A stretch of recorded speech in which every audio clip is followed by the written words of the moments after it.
Hello everyone. நம்ம இன்னைக்கு உலகத்திலேயே எந்த கோயில் மிக பணக்கார கோயில்ன்றதை தான் நம்ம இன்னைக்கு பார்க்க போகிறோம். அந்த இந்த கொஸ்டினுக்கான ஆன்சர் வந்து அநேகமாக எல்லாரும் நினைக்கிறது வந்து திருப்பதியில் இருக்கிற கோயிலாக இருக்கட்டும், அதில் தமிழ்நாட்டில் இருக்கக்கூடிய அதர் டெம்பிள்ஸாக இருக்கட்டும், அதை தான் நான் மோஸ்ட்லி நினைப்பீங்க. ஆனால் நான் சொல்ல போகிற கோயில் வந்து தமிழ்நாட்டில் கிடையாது. Yes I'm right. அண்ட் இந்த கோயில் பார்த்திங்கன்னா கேரளாவில் இருக்கக்கூடிய திருவனந்தபுரத்தில் இருக்கிற ஒரு பெருமாள் கோயில். இந்த கோயில் பேர் வந்து பார்த்திங்கன்னா பத்மநாப சுவாமி கோயில். இந்த கோயில் தான் வந்து உலகத்திலே ரொம்ப பணக்கார கோயில்னு சொல்கிறாங்க. ஏன்னா இந்த கோயிலில் இருக்கக்கூடிய வேல்யூஸ், அதாவது வைரம், வைடூரியம், பணமாக இருக்கட்டும், இல்லை இந்த கோயில் இருக்கக்கூடிய இடமா இருக்கட்டும், எல்லாத்தையும் எஸ்டிமேட் பண்ணி பார்க்கும்போது அப்ராக்சிமேட்லி வந்து 1.3 ட்ரில்லியன் அளவுக்கு இதோட கோயிலில் இருக்கிற பொருட்களோட வேல்யூஸ் வந்து நம்மளுக்கு கிடைக்குது.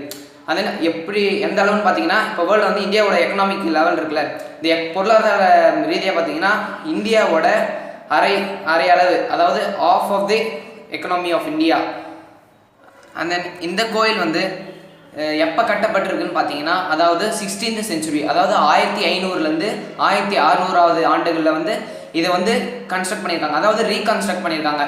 இடிஞ்சு போன கோயிலை வந்து அதோட சீர்திருத்தத்துக்காக வந்து மறுபடியும் கட்டி அதுக்கான ஆல்ட்ரேஷன்ஸ் ஒர்க்கெல்லாம் பண்ணி வந்து இதை கொஞ்சம் புது டெம்பிளாக வந்து மாற்றிருக்காங்க.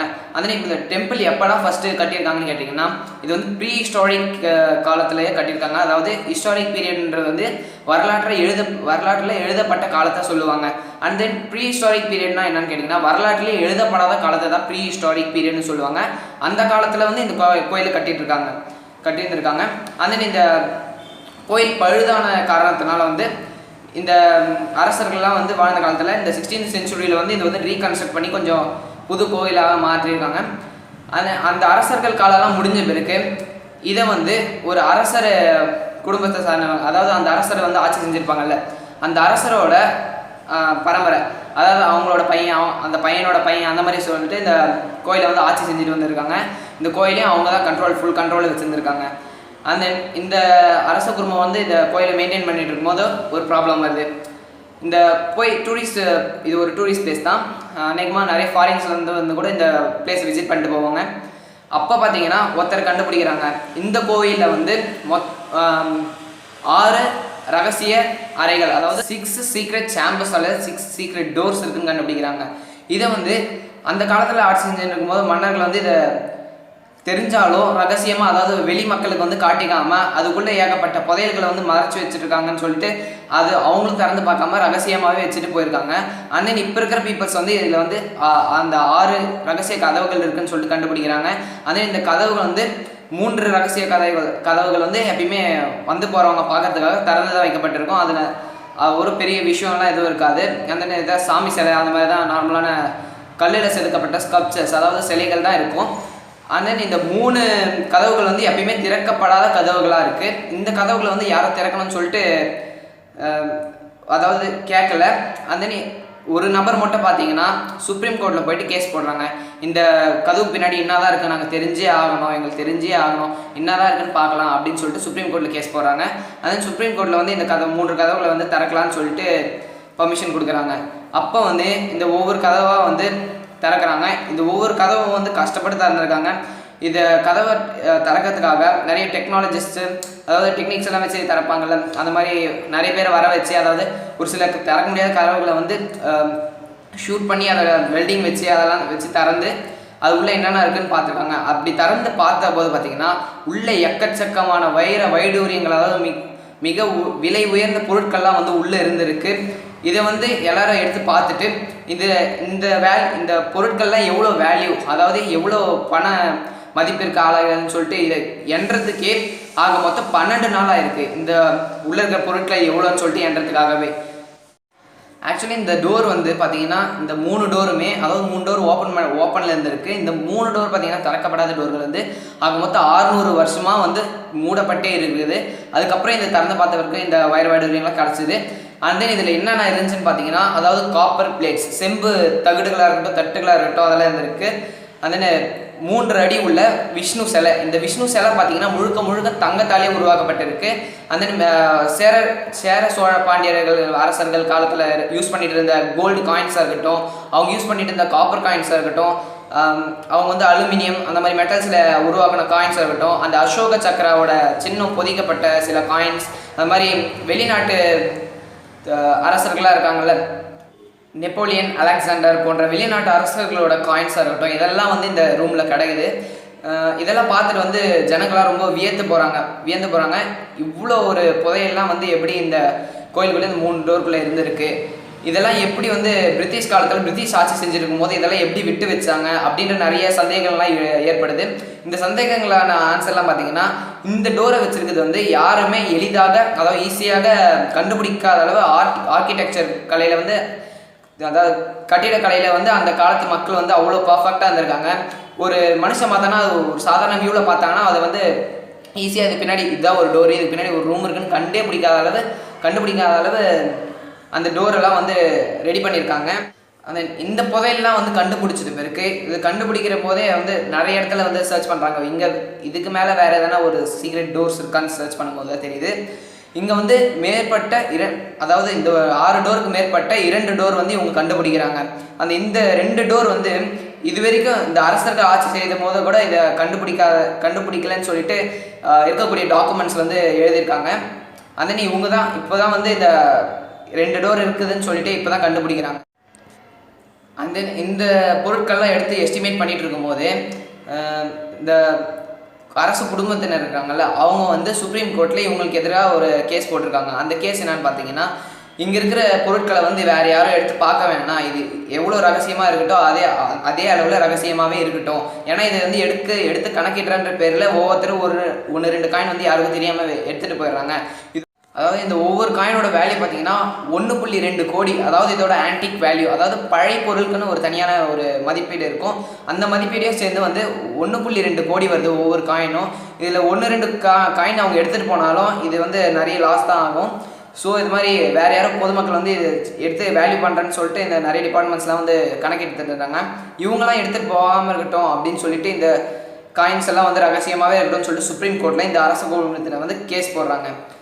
இப்படி போடப்பட்ட பல கேஸெல்லாம் தாண்டி இதோட வேல்யூவெல்லாம் கணக்கெடுத்து எப்படியோ இந்த புதையலுக்கான வேல்யூலாம் கடைசியாக கண்டுபிடிச்சி இந்த ப்ராசஸை வந்து ஃபுல்லாக ரன் பண்ணிடுறாங்க. இந்த திருவனந்தபுரத்தை சங்க இலக்கியத்தில் பார்த்தீங்கன்னா, அதாவது தங்க நகரம் என்றும், இந்த பத்மநாப சுவாமி கோயிலை வந்து பொற்கோயில், அதாவது தங்க கோயிலாகவும் சொல்லியிருக்காங்க.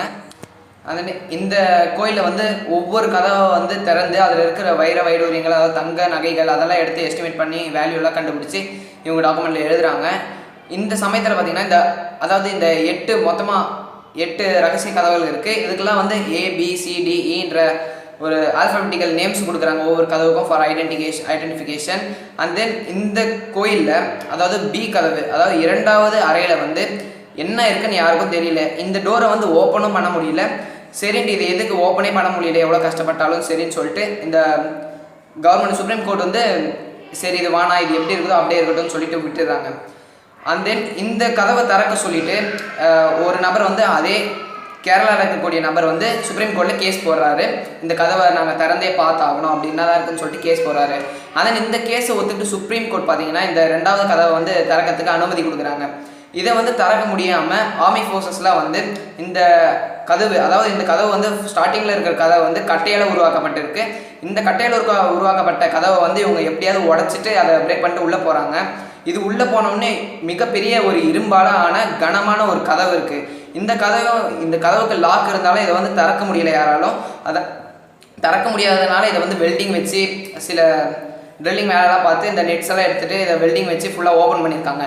இது உள்ளே போன பிறகு பார்த்தீங்கன்னா இதுக்கு இந்த 2 கதவை தாண்டி இன்னொரு 3வது ஒரு கதவு இருக்குது. இந்த கதவு எப்படி இருக்குன்னு பார்த்தீங்கன்னா இரும்பாலையும் இல்லாமல் கட்டையாலையும் இல்லாமல் செம்பெல்லாம் கலந்து ஒரு செய்யப்பட்ட 2 நாகப்பாம்பு சுற்றிட்டு இருக்க மாதிரி அந்த கதவுல ஒரு சிலை மாதிரி செதுக்கி வச்சுருக்காங்க. இந்த கதவை வந்து எப்படி ஓப்பன் பண்ணுறதுன்னு யாருக்கும் தெரியல. இந்த கதவுக்கு எங்கே லாக் இருக்குது, எங்கே சாவி யூஸ் பண்ணோம், எப்படி திறக்குதுன்னு சொல்லிட்டு யாராலையும் யோசிக்கவும் முடியல. அந்த கதவு வந்து அவ்வளோ டெக்னிக்கலாக வந்து அந்த காலத்தில் இருக்கக்கூடிய மன்னர்கள்லாம் வந்து இதை திறக்கவே கூடாதுன்னு சொல்லிட்டு இப்படியாப்பட்ட ஒரு கதவை ரெடி பண்ணிட்டு போயிருக்காங்க. இந்த கதவை எப்படியாவது வெல்டிங் வச்சுன்னா இது பண்ணிடலான்னு சொல்லிட்டு பார்த்தா வெல்டிங் வச்சு பார்த்தாலும் இதை வந்து திறக்க முடியல. அதாவது அதிகமான திக்னஸ் உடைய கதவாக இருக்குது. இந்த கதவை எப்படி திறக்குது என்ன ஏதுன்னு சொல்லிட்டு இவங்களை ஒன்றும் புரியாமல் இந்த டிபார்ட்மெண்ட் வந்து வெளியே விட்டு போயிடுது. இந்த கதவு திறந்தே ஆகணும்னு சொல்லிட்டு அந்த இருக்கக்கூடிய நபர் வந்து மீண்டும் மீண்டும் சுப்ரீம் கோர்ட்டில் கேஸ் போட்டுகிட்டே இருக்காரு. சரி இவங்க இப்படி தான் சொல்லிட்டு இருக்காங்கன்னு சொல்லிட்டு அந்த டிபார்ட்மெண்ட் திருப்பியும் வராங்க. இந்த கதவு எப்படி திறக்குதுன்னு சொல்லிட்டு அந்த கோயிலோட டாக்குமெண்ட்ஸ் எடுத்து படித்து பார்க்குறாங்க. அந்த இந்த கதவு வந்து என்னன்னு சொல்கிறாங்கன்னா நாகபந்தம், அதாவது நாகம்னா உங்களுக்கு பாம்புன்னு தெரியும். இந்த பாம்பால் அணைக்கப்பட்ட அந்த கதவு வந்து திறக்க முடியாதுன்னு சொல்லியிருக்காங்க. அந்த இந்த டாக்குமெண்ட்ஸில் என்ன போட்டிருக்குன்னா இந்த கதவை திறக்கிறதுக்கு பூட்டு மட்டும்தான் செய்யப்பட்டிருக்கு. இந்த பூட்டை திறக்கிறதுக்கு ஒரு சாவி செய்யப்படவே இல்லை. அந்த பூட்டை செஞ்சவங்க தான் இந்த சாவி எப்படின்னு தெரியும், இதை எப்படி திறக்கிறதுன்னு தெரியும். அதன் இந்த பூட்டுன்னு சொல்கிறாங்களே, இந்த பூட்டு கதவுல எங்கே இருக்குன்னு யாராலையும் கண்டுபிடிக்க முடியல. அந்த இந்த கதவு எப்படி திறக்குதுன்னு சொல்லிட்டு நிறைய முனிவர்கள் தவ முனிவர்கள், அதாவது சாமியாருங்க அவங்களெல்லாம் பார்த்து போய்ட்டு சஜஷன் கேட்குறாங்க. இதுக்கு அவங்க என்ன சொல்கிறாங்கன்னா, ஆமாம் இந்த மாதிரி ஒரு கதவு இருக்குது, இது வந்து பழங்காலத்து மன்னர்கள்லாம் வந்து கட்டியிருப்பாங்க, இதை கதவு திறக்காமல் இருக்கிறதுக்கு பல மந்திரங்களும் செஞ்சுருப்பாங்க. இந்த கதவை வந்து திறக்கிறதுக்கு ஒரே வழி தான் இருக்குது. அதாவது இந்த கருட புராணம் ஒரு நூல் சொல்கிறாங்க. அந்த நூலில் இருக்கக்கூடிய ஒரு சில வரிகளை வந்து படித்தா மட்டும்தான் இந்த கதவு திறக்க முடியும்னு சொல்கிறாங்க. ஆனால் இந்த விஷயத்தையும் நம்பி வந்து பல பேர் வந்து இந்த கருட புராணம்ன்ற புக்கில் இருக்கக்கூடிய அந்த பாடல் வரிகளை படிக்கிறாங்க. இந்த பாடல் வரிகளும் படித்து அவங்களுக்கு வந்து எந்த ஒரு சக்ஸஸ்ஃபுல்லும் கிடைக்கல. அதாவது திருப்பியும் அந்த ஆஸ்ட்ராலஜிஸ்ட் கடையே போயிட்டு சஜஷன் கேட்குறாங்க. அதுக்கு அவங்க என்ன சொல்கிறாங்க பார்த்தீங்கன்னா, இந்த லைன்ஸை வந்து குறிப்பிட்ட ராகம், அதாவது ஸ்லாங்கில் படித்தா மட்டும்தான் இந்த கதவு திறக்க முடியும்னு சொல்கிறாங்க. இது நம்மளால் எப்படி முடியுது, அவங்க எந்த ராகத்தில் படிச்சிருப்பாங்கன்னு யாருக்கும் தெரியல. ஸோ இந்த விஷயத்தை வந்து இவங்க கைவிடுறாங்க. சரின்னு இந்த மந்திர தந்திர வேலையெல்லாம் கைவிட்டுட்டு இவங்க என்ன பண்ணுறாங்கன்னா, இவங்க சொன்ன வழியிலேயே, அதாவது இந்த டோரை வந்து சில வைப்ரேஷன்ஸால் தான் திறக்க முடியும்னு சொல்லிட்டு பல அக்கோஸ்டிக் இன்டெலிஜென்ஸை வந்து வர வைக்கிறாங்க. அதாவது ஆஸ் எ ஸ்டூடெண்ட் நான் சொல்கிறேன், இது வரைக்கும் நான் படித்தது வந்து எந்த ஒரு பொருளாக இருந்தாலும் ஒரு ஹெவி வைப்ரேஷன், அதாவது ஹெவி வேவ் வச்சு எந்த பொருளாக இருந்தாலும் நகர்த்த முடியும். அந்த டெக்னிக் தான் இந்த கதவுல இவங்க யூஸ் பண்ணியிருக்காங்கன்னு சொல்கிறாங்க. அண்ட் பல அக்கோஸ்டிக்ஸை வந்து வர வச்சு இந்த கதவை ஓப்பன் பண்ண ட்ரை பண்ணியிருக்காங்க. இருந்தாலும் இவங்களால திறக்க முடியல. சரி இந்த கதவை எப்படி தான் திறக்குதுன்னு சொல்லிட்டு இவங்க மேலே ரிசர்ச் பண்ணிட்டு இருக்கும்போது, அண்ட் தென் இந்த கதவு திறந்தே ஆகணுன்ட்டு சொல்லி கேஸ் போட்டுருந்தார்ல, அந்த மனுஷர் வந்து பார்த்திங்கன்னா அன்ஃபார்ச்சுனேட்லி அவங்க வந்து இறந்து போயிடுறாங்க. அண்ட் தென் இது வந்து இவங்களுக்கு ஒரு கெட்ட சகுனமாக தெரியுது. அங்கே இருக்கிற பல மக்கள் வந்து ஸ்ட்ரைக் பண்ணுறாங்க, இந்த கதவை எங்களுக்கு திறக்க தேவையில்லை, இவங்க கேஸ் போட்டதுனால இவங்க உயிரே போயிருக்கு, இதுக்கும் நாங்கள் சப்போர்ட் பண்ணுற மக்களுக்கு எங்களுக்கு என்ன ஆக போகுதுன்னு சொல்லிட்டு இவங்க வந்து பல இடத்துல ஸ்ட்ரைக் பண்ணுறாங்க, இந்த கதவு திறக்கக்கூடாதுன்னு சொல்லிட்டு. அண்ட் தென் எல்லாரும் என்ன சொல்கிறாங்க பார்த்தீங்கன்னா, இந்த கதவு யாரும் தரக்கூடாது, இந்த கதவை எப்படி தான் திறக்க ட்ரை பண்ணோன்னா உலகத்துக்கு இது கெட்டது, இது வந்து அதாவது பேரழிவுகள் ஏற்படும், இந்த கதவு திறந்தால் நிறைய பேருக்கு கெட்டது நடக்கும், உலகமே அழியத்துக்கு கூட வாய்ப்பு இருக்குது, ஸோ இப்படியாப்பட்ட கதவை நீங்கள் ஏன் திறக்க போகிறீங்க, அது எப்படி இருக்கோ அப்படியே இருக்கட்டும்னு சொல்லிட்டு நிறைய பேர் சொல்கிறாங்க. அண்ட் தென் இந்த கேஸ் எல்லாம் அக்செப்ட் பண்ண சுப்ரீம் கோர்ட் வந்து இந்த கதவு திறக்க வேணாம்னு சொல்லிட்டு ஒரு முற்றுப்புள்ளி வைக்கிறாங்க. ஸோ இந்த பல பிரச்சனைக்கு அப்புறம் இந்த கதவு வந்து திறக்க வேணாம்னு சொல்லிட்டு சுப்ரீம் கோர்ட் முடிவு எடுத்து இதை நிறுத்துகிறாங்க. அண்ட் தென் இதுக்கு மேலே இந்த ஸ்டெப்ஸ் யாரும் கையெடுக்கலை. இது வரைக்கும் பார்த்துருக்கிற வேல்யூ பார்த்தீங்கன்னா, அதாவது இருக்கக்கூடிய வைடூரியங்கள், அதாவது தங்க சிலைகள், அதாவது ஆவரணங்கள்லாம் விற்றோன்னு வச்சுக்கோங்களேன். அதாவது அமெரிக்கா தான் இப்போ வந்து பொருளாதாரத்தில் முதல் இடத்துல இருக்குது. இந்த அமெரிக்காவே நம்மளால் ஓவர்டேக் பண்ணிட்டு ஃபஸ்ட் பிளேஸுக்கு போக முடியும்னு சொல்கிறாங்க. அண்ட் தென் இந்த ஈஸியாக வச்சுட்டு இந்த பொருளெல்லாம் வச்சுட்டு விற்றுட்டு நம்ம அமெரிக்காவோட பொருளாதாரத்தில் டாப்பில் வந்து எல்லாமே சொல்கிறீங்களா? அண்ட் தென் இதை வந்து செய்கிறது வந்து ஒரு தப்பான விஷயம். ஏன்னா இருக்கக்கூடிய பொருள்லாம் வந்து அது ஆர்டிஃபேக்ட்ஸ், நம்ம தலைமுறையோட பழங்காலத்து பொருட்கள்னு சொல்லலாம். இந்த பொருளை விற்று தான் நம்ம பொருளாதாரத்தில் முதலிடம் வரணும்னு பார்த்தீங்கன்னா நம்ம கலாச்சாரத்துக்கு ஒரு மதிப்பே இருக்காது. ஸோ இந்த விஷயத்தினால தான் வந்து இந்த விஷயத்தை யாரும் செய்யலை. இதை விற்றுட்டு ஈஸியாக வரலாம். அந்த இப்படியாப்பட்ட ஒரு விஷயத்தை செய்யக்கூடாது. நம்ம வரலாறு வந்து என்றென்றைக்கும் நீடிக்கணும், இது எவ்வளோ காலம் இருந்தாலும் இது நீடிக்கணும்னு சொல்லிட்டு இந்த விஷயத்தை அப்படியே கைவிடுறாங்க. அண்ட் தென் இந்த கோயிலுக்கெல்லாம் யாரெல்லாம் போகணும்னு நினைக்கிறீங்களோ அதை வந்து கமெண்ட்டில் லீவ் பண்ணுங்கள். Okay bye friends. All right, I am Prateek. Okay bye friends.